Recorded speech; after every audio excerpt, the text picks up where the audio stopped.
viewers, and welcome to another episode of Mechanics Brewery, where I review the various homebrew mechs created by the Lancer fandom. In this field guide to Solden Special, Comet, from Smith Shimano Corpro, by Kaitave. Comet moth, or Madagascan moon moth, is a moth native to, well, the rainforest of Madagascar obviously. The comet moth is one of the world's largest silk moths, and that unfortunately comes with a cost.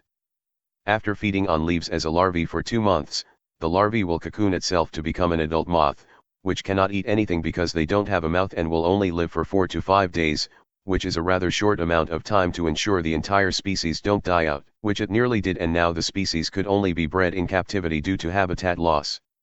Named after the moth, Comet is a highly agile close air support gunship that much prefers having a swarm of Nexuses to deal with physical threats.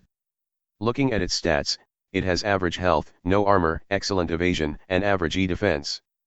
It's rather fast as a standard-sized chassis, with a slightly poor heat cap and poor repair cap. Its sensor range is also rather average, but it's good at tech attack too. As for its traits, it has 4 of them. First, integrated flight systems, which allows Comet to fly whether it moves or boosts.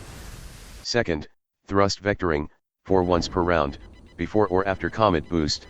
It may also move 2 spaces in any direction, which ignores engagement and reaction.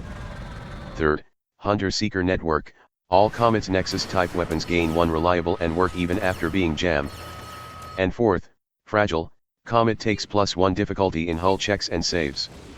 In summary, with these traits, Comet is a fast-moving, speedy, fragile flyer that enjoys being a carrier for a whole fleet of onboard Nexuses, just don't get rammed.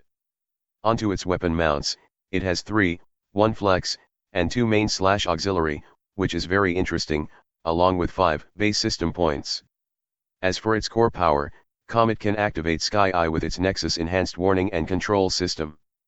Upon activating as a protocol, for the rest of the scene, at the end of each of your turns, you may bolster all of your allies within your sensor range and line of sight as a free action, as long as you are above them, either by flight, or by perching on a really tall mountain. Also, all hostile within your sensor range and line of sight that are also below you get locked on. And this happens every goddamn turn. This makes the Comet one hell of a support platform, as giving enemy within its sensor range lock on automatically is incredibly powerful with the sheer amount of talents, systems, and traits that could chain into this.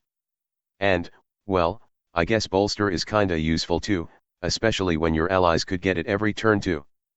The problem with this core power is that, you have to get close because the Comet's sensor range is just average, and that could bring it some dangers, but then again, it is a close air support chassis, with every word in that sentence emphasized greatly.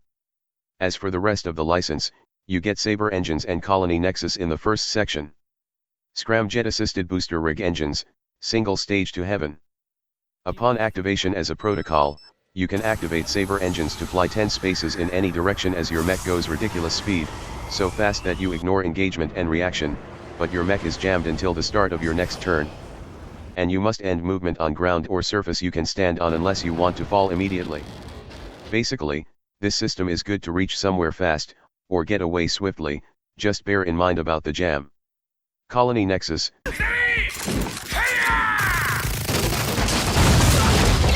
Quantity truly brings quality of its own. Low damage, short range, short threat, and smart. Also, each time you actually hit with a Colony Nexus, the damage of all following Colony Nexus attack gets increased by 1 to a maximum of 3. This resets when it would have reached 4 or at the end of the scene. So, the small Nexus can hit surprisingly hard if you keep attacking, but its range leaves something to be desired. Aside from Comet frame itself, you get Archer Nexus and White Star Signal Interceptor in the second section. Archer Nexus.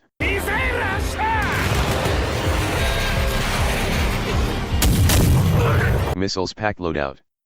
Big damage, decent range, smart, but requires loading. Also, this Nexus has one neat trick: when you attack with this weapon against target that got locked on, you may add AP or seeking tag to the weapon, but you cannot consume the lock-on on the target. Cover, armor, doesn't matter, this weapon will always work and hit hard, but the loading tag might get a bit annoying. White Star Signal Interceptor, Instant Spy Network. You gain the following invade options through the system. First, retransmission protocols. Until the end of your next turn, You and all your allies within range 10 of the target could use the target as a point of origin for range and line of sight for ranged attacks with launcher and Nexus type weapons, and even just weapons with smart tag. Second, TACnet Echo, the target is locked on and so are all other hostile characters in burst 2 of them if they fail a system save, and that target is also impaired until the end of their next turn. So not only does the system throw lock on everywhere, it also massively extends the range of launcher and Nexus and smart weapons. I can just see a certain mech salivating just for the system. If mech could even salivate, it's just really good. In the final section, you get EW/ECM array and Harrier Nexus. Early warning electronic countermeasures array, literal telegraphing attack. For once per round as a reaction, when a locked-on hostile character within sensor range makes an attack against either you or your ally, you may consume the lock-on to give +2 difficulty to said attack. Bear in mind this reaction interrupts and resolves before the triggering attack. Also, if the attack misses, the target of the attack, whether it's you or your ally, may move one space in any direction, ignoring engagement and reaction. The EW/ECM array could be a useful defensive system, if you found either you or your allies locking onto enemies very often. Otherwise it might be worth it to just get something else. Harrier Nexus.